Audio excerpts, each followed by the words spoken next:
5 বছরের আগেই সরকার ফেলে দিতে চায় বিরোধীরা, কথা বলছে ফ্যাসিস্টের ভাষায়, বললেন মির্জা ফখরুল। রাজনীতির সুযোগ পাবে না গণহত্যাকারীরা, হুঁশিয়ারি স্বরাষ্ট্রমন্ত্রীর। সরকারের বিরুদ্ধে আইন শৃঙ্খলা পরিস্থিতি নিয়ন্ত্রণে ব্যর্থতার অভিযোগ জামায়াতের। কাঠামো পরিবর্তন না হলে আবারও ফ্যাসিবাদ উত্থানের শঙ্কা এনসিপির। দণ্ডিত হাসিনার সংবাদ সম্মেলন আয়োজনের সংশ্লিষ্টতা নেই ভারতের, দাবি পররাষ্ট্র মন্ত্রণালয়। বাংলাদেশ সরকার বিরোধী বক্তব্যকে সমর্থন করে না দিল্লি। ছুটির দিনে সড়কে মৃত্যুর মিছিল, সিলেটে 2 বাসের সংঘর্ষে ঝরল 9 প্রাণ। বগুড়ায় একই এলাকায় 2 দুর্ঘটনায় নিহত 9। ময়মনসিংহে লাইনচ্যুত ট্রেনের 4 বগি উদ্ধার। এবং গাজীপুরে কমছে না মাদকের বিস্তার, অভিযানের মুখে প্রতিনিয়তই কৌশল আর জায়গা পাল্টে চলছে রমরমা বাণিজ্য। 49 জন শীর্ষ কারবারির তালিকা করে অভিযানে পুলিশ।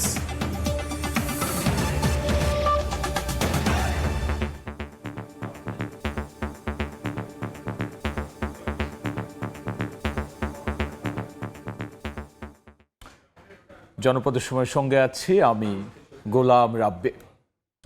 5 বছর আগেই বিরোধীরা সরকারকে ফেলে দিতে চায় বলে মন্তব্য করেছেন স্থানীয় সরকার মন্ত্রী মির্জা ফখরুল ইসলাম আলমগীর।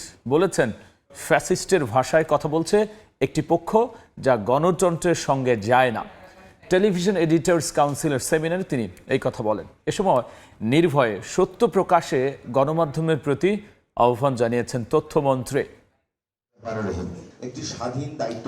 দেশের বেসরকারি টেলিভিশন চ্যানেলগুলোর সম্পাদক ও সংবাদ প্রধানদের প্ল্যাটফর্ম টেলিভিশন এডিটর্স কাউন্সিলের আয়োজনে টেকসই গণতন্ত্রে গণমাধ্যমের ভূমিকা শীর্ষক সেমিনার শুক্রবার রাজধানীর একটি হোটেলে আয়োজিত সেমিনারে তুলে ধরা হয় সম্পাদকীয় স্বাধীনতার পূর্ণ নিশ্চয়তা সহ 10 দফা নীতিগত প্রস্তাব। টেলিভিশন নীতি নির্ধারকরা বলেন, গণতন্ত্র ও গণমাধ্যম একে অন্যের পরিপূরক। নির্ভয়ে সত্য তুলে ধরা, ক্ষমতার জবাবদিহিতা নিশ্চিত করাই টেকসই গণতন্ত্রে গণমাধ্যমের প্রকৃত শক্তি। কোনো রাজনৈতিক, প্রশাসনিক বা বাণিজ্যিক চাপের বাইরে থেকে সংবাদ মাধ্যম যেন জনস্বার্থে স্বাধীনভাবে কাজ করতে পারে, সেই পরিবেশ রাষ্ট্রকে নিশ্চিত করতে হবে। গণমাধ্যম হলো গণতন্ত্রের অন্যতম প্রধান স্তম্ভ। রেললাইনের 2টি লাইন যেমন একসঙ্গে সমানতালে চললে একটি ট্রেনকে নিরাপদে সঠিক গন্তব্যে পৌঁছে দেয়, তেমনি গণতন্ত্র এবং গণমাধ্যমও পারস্পরিক সহযোগিতা ও নির্ভরশীলতার মাধ্যমে একটি রাষ্ট্রকে সুশাসন, ন্যায় বিচার, উন্নয়নের পথে এগিয়ে নিয়ে যায়। সেমিনারে তথ্য ও সম্প্রচার মন্ত্রী বলেন, বর্তমানে গণমাধ্যমের উপর কোনো গোয়েন্দা চাপ নেই। টেকসই ও স্বাধীন গণমাধ্যম প্রতিষ্ঠায় সরকার আন্তরিক। সরকারের পক্ষ থেকে, মাননীয় প্রধানমন্ত্রীর পক্ষ থেকে আস্থা নিয়ে বলতে চাই যে আমরা খুব দ্রুত এরকম একটি টেকসই এবং গতিশীল, দায়িত্বশীল, সর্বোচ্চ স্বাধীনতা ভোগকারী গণমাধ্যম প্রতিষ্ঠা করতে দৃঢ় প্রতিজ্ঞ। সরকারকে চোখে চোখে রাখা আর নির্ভয়ে সত্য তুলে ধরার পাশাপাশি গণমাধ্যমের দায়িত্বশীল ভূমিকা প্রত্যাশা করেন স্থানীয় সরকার মন্ত্রী। আমরা সবাই চাই যে আমরা একটা চমৎকার একটা গণমাধ্যম থাকবে, সেই গণমাধ্যমের মধ্য দিয়ে আলোচনা, সমালোচনা সবকিছু হবে। এখন কেউ তো আপনাকে তুলে নিয়ে যাবে না বা আয়না ঘরে দিয়ে দেবে না। Write the truth.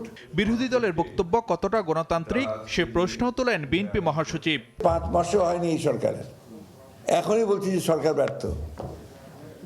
এটাকে আপনি গণতন্ত্রের কোন জায়গায় ফেলবেন? রাস্তায় নেমে আমরা বলছি যে সরকার ব্যর্থ, এই মুহূর্তে পদত্যাগ করতে হবে। আমরা বলছি যে 5 বছর যেতে দেবো না, একদম ফ্যাসিস্ট ভাষায়, আওয়ামী লীগের ভাষায় কথা বলা হচ্ছে, হাসিনার ভাষায়, যে 5 বছর যেতে দেবো না, আগেই শেষ করে দেবো। এই ভাষাগুলো তো গণতন্ত্রের ভাষা না।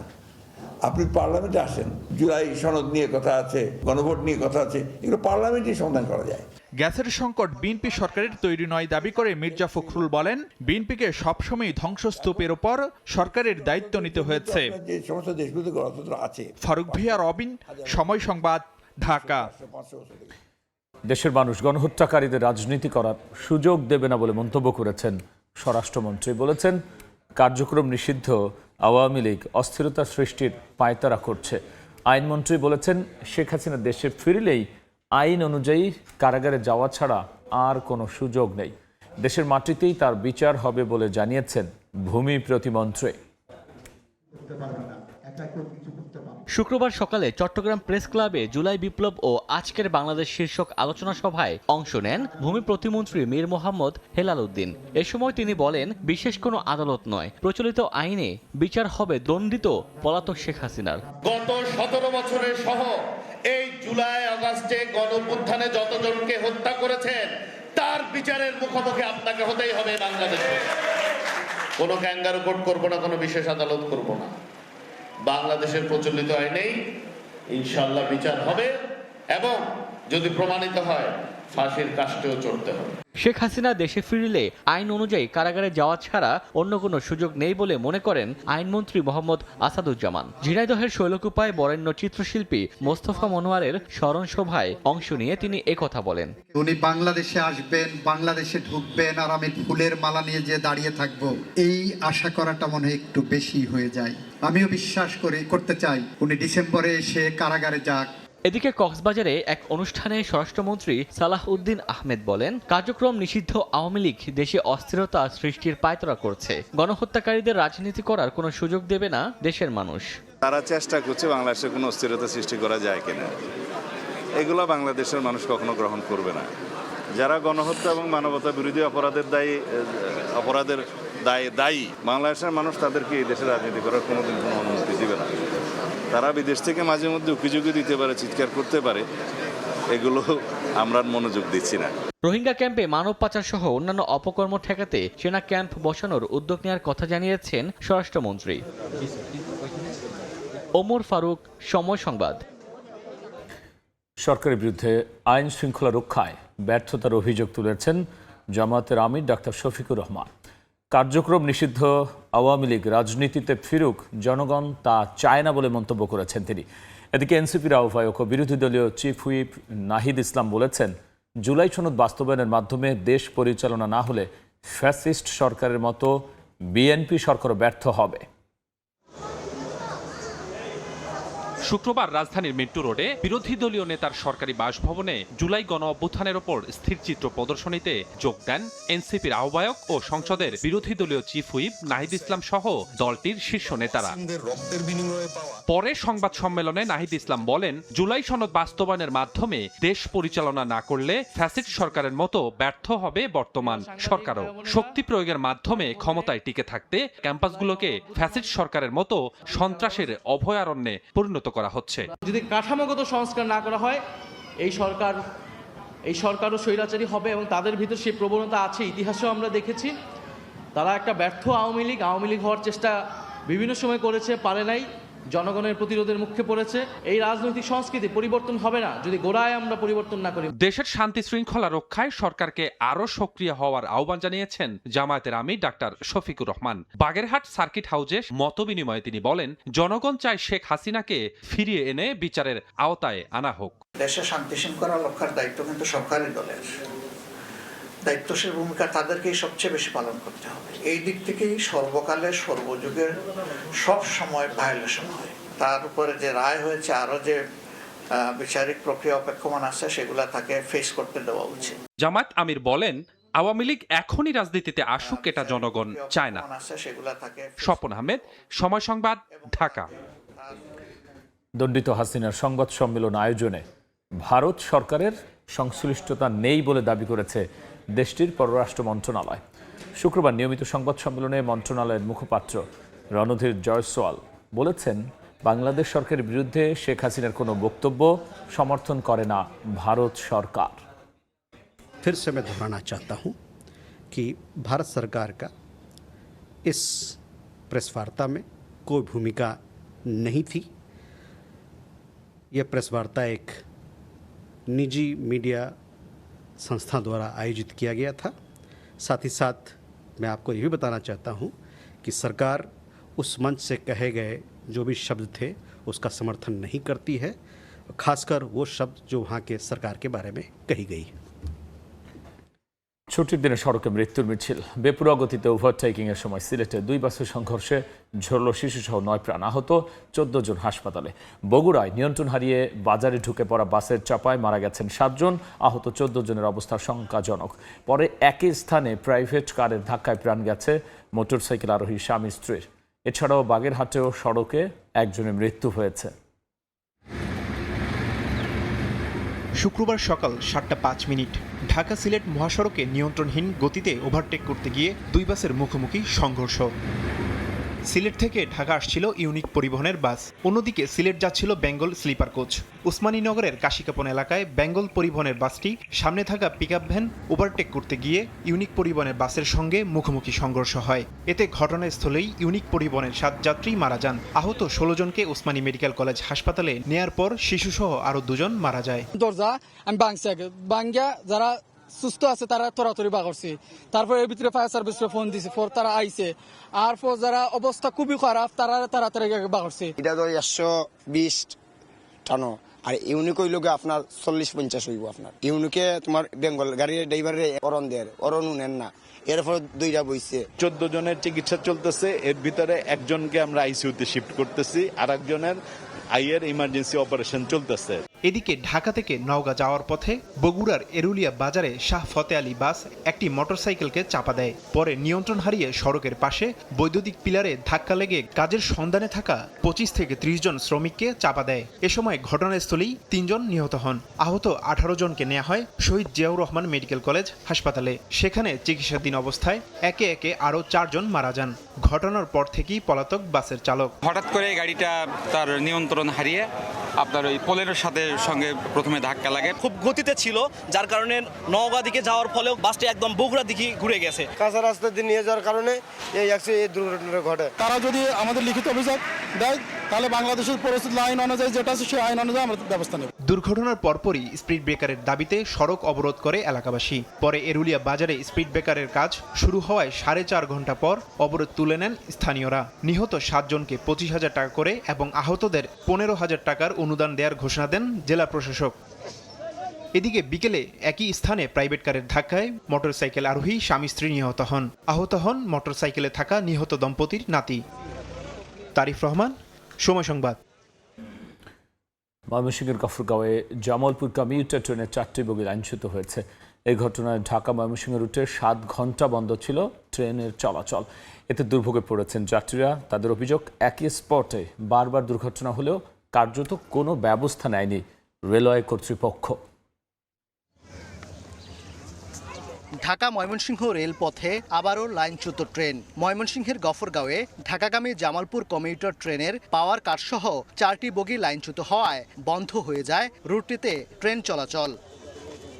শুক্রবার সকাল 9:15টার দিকে শিবগঞ্জ রেল ক্রসিং পার হয়ে গফরগাঁও স্টেশনে প্রবেশের সময় হঠাৎ বিকট শব্দে একের পর এক বগি লাইনচ্যুত হয়। এতে অল্পের জন্য বড় দুর্ঘটনা এড়ানো গেলেও বিপাকে পড়েন শত শত যাত্রী। একই স্পটে বারবার এমন দুর্ঘটনায় রেলপথের নিরাপত্তা নিয়ে ক্ষোভ প্রকাশ করেন যাত্রীরা। বিকট শব্দ হয়েছে, পরে মানুষ যাত্রীরা কি বিভ্রান্তি সৃষ্টি হয়ে গেছে, ফালাফালি করে নামতেছে। পরে বিষয় থেকে নামে আসে কি ইঞ্জিল বাদে 4টা বগি লাইনচ্যুত হয়ে গেছে। পাথর না থাকার কারণে এই লাইনচ্যুত হয়। আর তারা দেখি প্রতিদিনই কাজ করে, কিন্তু লাইনের যে পিনগুলান আছে সেই পিনগুলান সঠিকভাবে না থাকার কারণে এই লাইনগুলান এই লাইনচ্যুত হয়। যাতায়াত করা অনেক কঠিন, মানে কিছুদিন পর পর এই রুটে অনেক দুর্ঘটনা ঘটে রেল লাইনে। এই জায়গায় 3বার হয়েছে, আমরা তো আর্জেন্ট জরুরি কাজে তো দেশে যাইতেছি। এই একটা জায়গায় বারবার এই দুর্ঘটনা ঘটতেছে, একটা জায়গায় এইটুক সরকার নজর দিয়ে দেখতেছে না। দুর্ঘটনার প্রায় 3 ঘন্টা পর ঢাকা থেকে ছেড়ে আসা দেওয়ানগঞ্জগামী কমিউটার ট্রেনে যাত্রীদের ঢাকায় পাঠানো হয়। দুর্ঘটনা কবলিত ট্রেনের লাইনচ্যুত 4টি বগি বাদ দিয়ে বাকি 7টি বগি দিয়ে যাত্রীদের ময়মনসিংহে পাঠানো হয়। এছাড়া ঢাকা ময়মনসিংহ রুটের অন্য ট্রেনগুলো ভৈরব হয়ে বিকল্প পথে চলাচল শুরু করে। রেল কর্তৃপক্ষ জানিয়েছে, লাইনচ্যুতির কারণ খুঁজতে কাজ করছে তদন্ত কমিটি। রেলটা কিভাবে ভাঙছে, এটা পরবর্তীতে এটা কি পড়ে যাওয়ার পরে ভেঙেছে না আগে ভাঙছিল বা কি সমস্যা, এটা দেখতে হবে। ঘটনার 4 ঘন্টা পর বগি উদ্ধারে ময়মনসিংহ ও ঢাকা থেকে আলাদা উদ্ধারকারী ট্রেন ঘটনাস্থলে এসে কাজ শুরু করে। এরপর 2 ঘন্টা উদ্ধার কাজ শেষে 6 ঘন্টা পর উদ্ধার করা হয় লাইনচ্যুত 4 বগি। ওবায়দুল হক, সময় সংবাদ, ময়মনসিংহ। গাজীপুরে কোনোভাবেই কমছে না মাদকের বিস্তার। অভিযানের মুখে প্রতিনিয়তই কৌশল আর জায়গা পাল্টে চলছে রমরমা বাণিজ্য। এরই মধ্যে 49 জন শীর্ষ মাদক ব্যবসায়ীর তালিকা করে অভিযানেও নেমেছে পুলিশ। আর মাদকের হটস্পট বস্তিগুলো উচ্ছেদ করে বিনোদন কেন্দ্র বানাতে চায় সিটি কর্পোরেশন। মোহাম্মদ আরিফের ছবিতে মেহেদী হাসানের রিপোর্ট।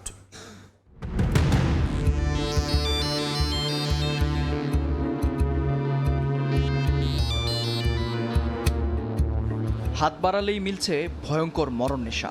শিল্পনগরী টঙ্গীর সবচেয়ে বড় এই মাদকের হাট বসেছে তুরাগ নদীর তীর ঘেঁষে। নৌপথ ব্যবহার করে ব্যবসায়ীরা দেশের বিভিন্ন প্রান্ত থেকে মাদক নিয়ে আসছে এখানে। আর এখানকার ক্রেতা মূলত বিভিন্ন প্রতিষ্ঠানের শিক্ষার্থীরা সহ স্থানীয়রা। গাজীপুরে মাদক বাণিজ্যের এমন চিত্র দীর্ঘদিনের। পরিস্থিতি নিয়ন্ত্রণে কাজও করছে পুলিশ। সম্প্রতি মাজার বস্তিতে দফায় দফায় অভিযানে বিদ্যুৎ, ইন্টারনেট, পানির সংযোগ বিচ্ছিন্ন করার পাশাপাশি বন্ধ করা হয়েছে সুড়ঙ্গ পথগুলো। তবু নিয়ন্ত্রণে নেই মাদক ব্যবসা। সন্ধ্যার সময় দেখি যে এই জায়গা থেকে যে একটা লম্বা সিরিয়াল ধরে আপনার একবারে ওই মাথা পর্যন্ত বাবা বেচে, গাঞ্জা বেচে। দেশের সবচেয়ে বড় এই মাদকের স্পটের কিছু অংশের নিয়ন্ত্রণ এখন পুলিশের হাতে। তবে অভিযানের মুখে ধরাছোঁয়ার বাইরে থাকা মাদক কারবারিরা রূপ বদলেছে তাদের কৌশলের। বস্তি থেকে উচ্ছেদের পর একদল আশ্রয় নিয়েছে সড়কের বিআরটি লেনে, আরেক দল ছড়িয়ে গেছে আবাসিক এলাকাগুলোতে। সড়কের ওপর সিসিটিভি ক্যামেরার নিয়ন্ত্রণ বসিয়ে দিনরাত চলছে রমরমা ব্যবসা। বলা চলে সবসময় ওরা এখানে নেশা পানিতে ব্যস্ত থাকে। মাদক তো বিক্রি করে, এখানেও দেখা যাচ্ছে অনেক বিশৃঙ্খলা করে। গত এক মাসে টঙ্গীতে 50 জনেরও বেশি মাদক কারবারিকে গ্রেফতার করেছে পুলিশ।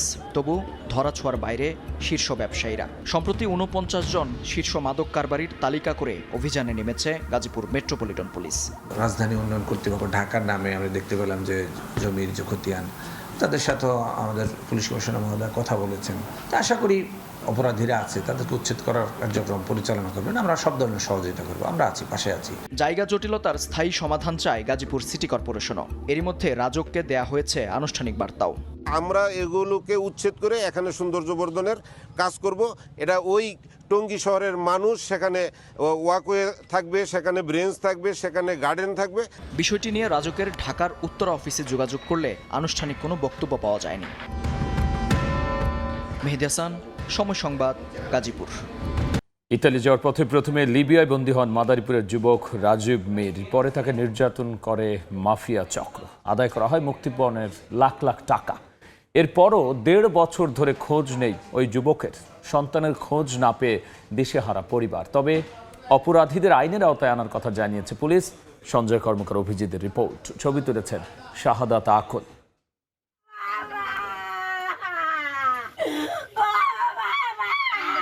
মোবাইলে থাকা নিখোঁজ ছেলের ছবি নিয়ে বুকফাটা আর্তনাদ মা শিল্পী বেগমের। সন্তান কোথায় আছে, কেমন আছে জানে না পরিবারের সদস্যরাও। স্বজনরা জানায় মানব পাচারকারী চক্রের সদস্য মাদারীপুরের ডাসার উপজেলার ঘুঙিয়ারকুল গ্রামের লোকমান হাওলাদারের প্রলোভনে পড়েন সদরের হকলপাতিয়া এলাকার খবির মীরের ছেলে রাজীব মীর।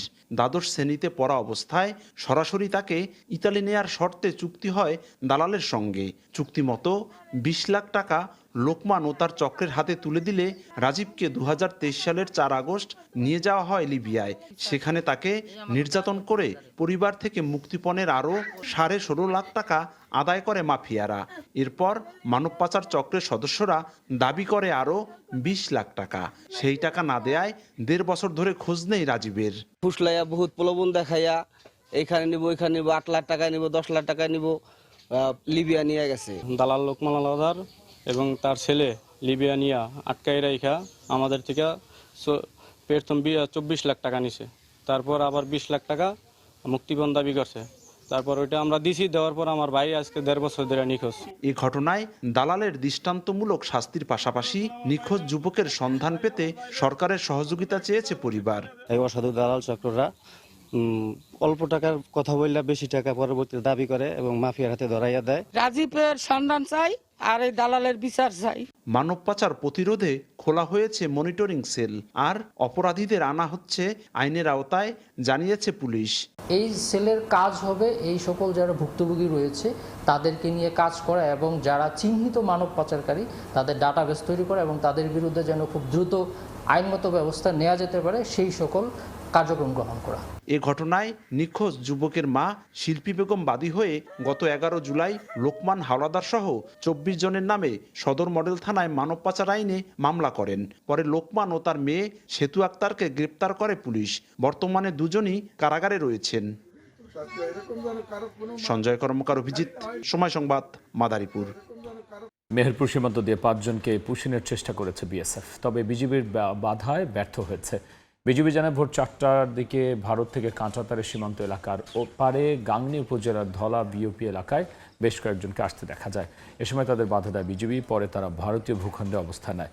অনুপ্রবেশকারীদের মধ্যে 4 জন পুরুষ ও 1 জন নারী রয়েছেন। সীমান্তের বাংলাদেশ অংশে ধলা বিজিবি বিওপি এবং ভারত অংশে বারুইপোতা বিএসএফ ক্যাম্প অবস্থিত।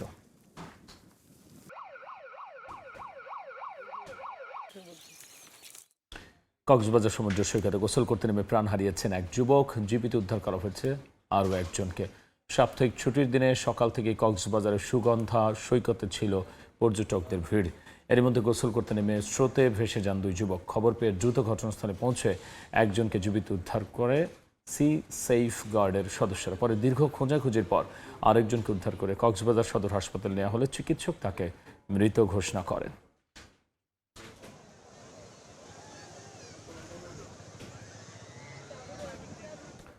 মাগুরা শহরের স্টেডিয়াম পাড়ায় মসজিদের ছাদে বিদ্যুৎস্পৃষ্ট হয়ে মুয়াজ্জিনের মৃত্যু হয়েছে। বৃহস্পতিবার রাতে গরমের কারণে ওই মসজিদের ছাদে উঠেছিল সদর উপজেলার বড় শোলই গ্রামের ইব্রাহিম হোসেন। এ সময় অসাবধানতাবশত বিদ্যুৎ লাইনের সংস্পর্শে এলে বিদ্যুতায়িত হন। পরে উদ্ধার করে মাগুরা 250 শয্যা বিশিষ্ট হাসপাতালে নেওয়া হলে চিকিৎসক তাকে মৃত ঘোষণা করেন। ইব্রাহিম সদরের নান্দুয়ালি মধ্যপাড়া কাজী বাড়ি মসজিদের মুয়াজ্জিন হিসেবে দায়িত্ব পালন করতেন।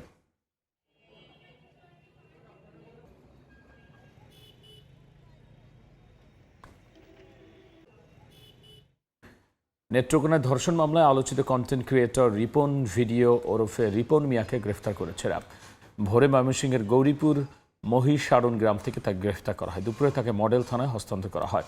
পুলিশ জানায় গত 5 আগস্ট বাদী হয়ে ধর্ষণের শিকার কিশোরীর বাবা রিপনকে একমাত্র আসামি করে নারী ও শিশু নির্যাতন দমন আইনে মামলা দায়ের করেন। এর আগে 30 জুলাই কন্টেন্ট ক্রিয়েটর বানানোর অজুহাতে কিশোরীর সঙ্গে অনৈতিক সম্পর্কের ঘটনায় অভিযোগ ওঠে তার বিরুদ্ধে। পরে এই নিয়ে গ্রামে একাধিক দান দরবার হয়। এক পর্যায়ে 3 আগস্ট রাতে স্থানীয় বিএনপির ওয়ার্ড কার্যালয়ে গ্রামবাসী সালিশি বৈঠকে অপরাধ স্বীকার করায় কিশোরীর পরিবারকে 5 লাখ টাকা দিয়ে গ্রাম ছাড়ার নির্দেশ দেন সালিশকাররা।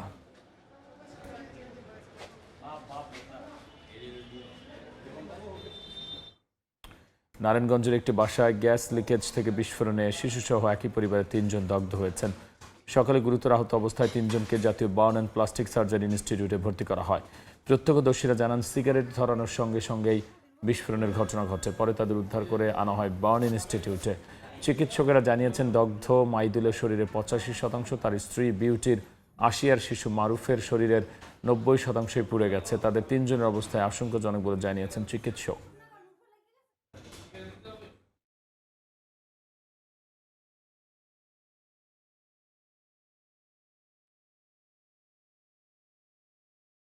ডিউটিতে বাড়াচ্ছি, এই সময় দেখছি জোর একটা বাতাস আইলো। আমি আল্লাহ বিল্লাহ করছি, মানে মিয়ার কথা মনে নাই আমার। পরে মিয়া যখন সিক্রিন উঠে সে এখন আবার দৌড়ি যায়, মিয়া ডাকতে ডাকতে দেখছি মিয়ারা দরজা খুইলি, দেখছি গোটা শরীর পুড়ে গেছে। প্রায় 2 যুগ ধরে উন্নয়ন ও নাগরিক সুবিধা থেকে বঞ্চিত নারায়ণগঞ্জের ফতুল্লার বাসিন্দারা। শতাধিক শিল্প কারখানা গড়ে উঠলেও জীবনযাত্রার মান উন্নয়ন হয়নি। রাস্তার বেহাল অবস্থা, ড্রেনেজ অব্যবস্থাপনার কারণে বছরের পর বছর জলাবদ্ধতার ভোগান্তিতে 5 লাখ মানুষ। ভোগান্তি দূর করতে এই ইউনিয়নকে সিটি কর্পোরেশনের অন্তর্ভুক্ত করার দাবি স্থানীয়দের। সড়ক জুড়ে জলাবদ্ধতা। নারায়ণগঞ্জ সদর উপজেলার ফতুল্লা ইউনিয়নের দক্ষিণ সস্তাপুর, ইজদাইর বাজার ও বুড়ির দোকান সহ বিভিন্ন এলাকার এমন বেহাল দশা। স্থানীয়রা বলছেন রাস্তাগুলো নিচু হওয়া, বিভিন্ন স্থানে ড্রেন ভেঙে যাওয়া এবং দীর্ঘ সময় উন্নয়ন না হওয়ায় সারা বছরই ময়লা পানিতে তলিয়ে থাকে। এতে বছরের পর বছর ধরে জলাবদ্ধতার ভোগান্তিতে রয়েছেন ফতুল্লা ইউনিয়নের বিভিন্ন এলাকার বাসিন্দারা। রাস্তা জুড়ে গর্ত সৃষ্টি হওয়ায় ঘটছে দুর্ঘটনাও। এছাড়া বিশুদ্ধ পানির সংকট, নাগরিক সুবিধা থেকে বঞ্চিত এলাকাবাসী। ড্রেনের পানি সারা বছর এরকম থাকে, শুধু বর্ষাকালে না। প্রত্যেকটা ড্রেনেই নিচু, কোনো পানি নিষ্কাশনের কোনো ব্যবস্থা নাই। এই সমস্যার কারণে এলাকাবাসী চলাফেরা করতে খুবই অসুবিধা হয়। কিছু এলাকা সিটি কর্পোরেশন অন্তর্ভুক্ত করা হয়েছে, কিন্তু আমরা 4 নম্বর, 5 নম্বর, 6 নম্বর এই ওয়ার্ডগুলি অত্যন্ত অবহেলিত। সম্প্রতি ফতুল্লা ইউনিয়নের 3টি ওয়ার্ড পুরোপুরি এবং 2টি ওয়ার্ডের আংশিক এলাকা সিটি কর্পোরেশনের অন্তর্ভুক্ত করার প্রস্তাব বিবেচনায় নিয়ে জনমত গ্রহণ করছে স্থানীয় সরকার বিভাগ। তবে আংশিক নয়, পুরো ইউনিয়নকে সিটি কর্পোরেশনের অন্তর্ভুক্ত করার দাবি স্থানীয়দের। গণশুনানির মাধ্যমে যাচাই বাছাই করে দাবির বিষয়টি পুনর্বিবেচনার আশ্বাস জেলা প্রশাসকের। নতুন এলাকা যদি সম্প্রসারণের জন্য আরও যদি এলাকার অন্তর্ভুক্তির বিষয় থেকে থাকে, অথবা কোনো এলাকা ভুলভাবে ঢুকে গেছে সেটাকে বাদ দেওয়ার প্রস্তাব যদি থেকে থাকে, এগুলো আমরা যাচাই বাছাই করে এই প্রস্তাব আবার পুনরায় হওয়ার সুযোগ আছে। 3.61 বর্গমাইল আয়তনের ফতুল্লা ইউনিয়ন 9টি ওয়ার্ড নিয়ে গঠিত। শওকত আলী সৈকত, সময় সংবাদ, নারায়ণগঞ্জ। 2 দফা মেয়াদ শেষ, তবুও শেষ হয়নি ঢাকা শরীয়তপুর 4 লেন সড়ক নির্মাণ প্রকল্প এলাকায় নেই শ্রমিক, নেই ভারী যন্ত্রপাতি, থমকে আছে একাধিক প্যাকেজের কাজ। জমি অধিগ্রহণ জটিলতার কথা তুলে 3য় দফায় মেয়াদ বাড়ানোর আবেদন করেছে সড়ক ও জনপথ বিভাগ। ধুলা, খানাখন্দ আর দীর্ঘ যানজট, কোথাও ভাঙাচোরা সড়ক, কোথাও সরু পথ। বর্ষা এলেই দুর্ভোগ যেন কয়েক গুণ বেড়ে যায়। এই চিত্র ঢাকা শরীয়তপুর মহাসড়কের নির্মাণাধীন 4 লেন প্রকল্প জুড়ে। প্রতিদিন জীবনের ঝুঁকি নিয়েই ধীর গতিতে চলাচল করছে ছোট বড় সব ধরনের যানবাহন। সময় নষ্টের পাশাপাশি বাড়ছে দুর্ঘটনার আশঙ্কাও। চলতি বছরের 30 জুন শেষ হয়েছে প্রকল্পের 2য় দফা মেয়াদ, কিন্তু বাস্তবে 3টি প্যাকেজের মধ্যে 2টি প্যাকেজের কাজ প্রায় পুরোপুরি বন্ধ। নির্মাণস্থলে নেই শ্রমিক, নেই ভারী যন্ত্রপাতি, নেই ঠিকাদারি প্রতিষ্ঠানের দৃশ্যমান কোনো কার্যক্রম। বিভিন্ন পেশেন্ট অনেক সময় যখন ঢাকা নেয় তখন শোনা যায় যে ঢাকা নিতে নিতে মারা গেছে। ছাত্রীরা এই রাস্তা দিয়ে যাতায়াত করে, তাদের খুবই কষ্ট হয়। গাড়ির ডাইনে বামে কাইট হয়ে যায়, যাত্রীদের অনেক ভোগান্তি হয়। ঠিকাদারি প্রতিষ্ঠানের দাবি, নির্ধারিত সময়ে প্রয়োজনীয় জমি বুঝে না পাওয়ায় কাজ পরিকল্পনা অনুযায়ী এগিয়ে নেওয়া সম্ভব হয়নি। তবে 2027 সালের জুন মাসের মধ্যে কাজ শেষ করার আশ্বাস নির্বাহী প্রকৌশলীর। নির্দিষ্ট মেয়াদে কাজ শেষ করতে না পারার কারণ জায়গা বুঝে পাই নাই। জায়গা যদি বুঝে না পাই আমরা কিভাবে কাজ করব? আমাদের এই প্রকল্পের মেয়াদ 1 বছর বৃদ্ধির জন্য আবেদন করা হয়েছে, তো এর মধ্যে আমাদের বাকি কাজগুলো আমরা শেষ করতে পারবো। জেলা প্রশাসন থেকে জায়গা বুঝে না পেয়ে কাজের টেন্ডার করা হয়েছে। যেটুকু অংশ আমরা বুঝিয়ে দিয়েছি ওগুলো কাজ করলে তো হয়, যে জিনিস বুঝে পায় না সেই জিনিসটা টেন্ডার হওয়ার কথা না। আমরা ওটা নিয়ে কাজ করছি। 3টি প্যাকেজে বাস্তবায়নাধীন ঢাকা শরীয়তপুর 27 কিলোমিটার 4 লেন সড়ক নির্মাণ প্রকল্পের ব্যয় ধরা হয়েছে প্রায় 1682 কোটি টাকা। সময় সংবাদ, শরীয়তপুর। বৃক্ষরোপণের সাজাই দেশ, সবার আগে বাংলাদেশ, এই প্রতিপাদ্যকে সামনে রেখে পিরোজপুরে বর্ণাঢ্য আয়োজনে বৃক্ষরোপণ অভিযান চলছে। সকালে একটি বর্ণাঢ্য র্যালি বের হয়, এটি সরকারি বালক উচ্চ বিদ্যালয়ে গিয়ে শেষ হয়। পরে সেখানে আনুষ্ঠানিকভাবে বৃক্ষরোপণের মাধ্যমে কর্মসূচির উদ্বোধন করা হয়। বক্তারা পরিবেশের ভারসাম্য রক্ষা, জলবায়ু পরিবর্তনের প্রভাব মোকাবেলা এবং ভবিষ্যৎ প্রজন্মের জন্য সবুজ বাংলাদেশ গড়তে ব্যাপক বৃক্ষরোপণ ও পরিচর্যার উপর গুরুত্ব আরোপ করেন। অনুষ্ঠানে সরকারি কর্মকর্তা, শিক্ষক, শিক্ষার্থী, পরিবেশপ্রেমী ও সুধীজন উপস্থিত ছিলেন।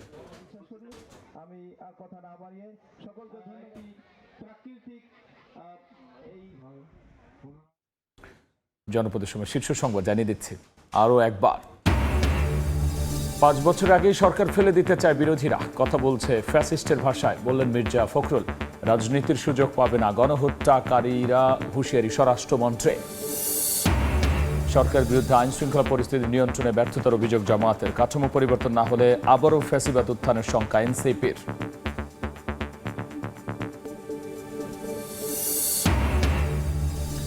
এবং দণ্ডিত হাসিনা সংবাদ সম্মেলন আয়োজনের সংশ্লিষ্টতা নেই ভারতের, দাবি পররাষ্ট্র মন্ত্রণালয়ের। বাংলাদেশ সরকার বিরোধী বক্তব্যকে সমর্থন করে না দিল্লি।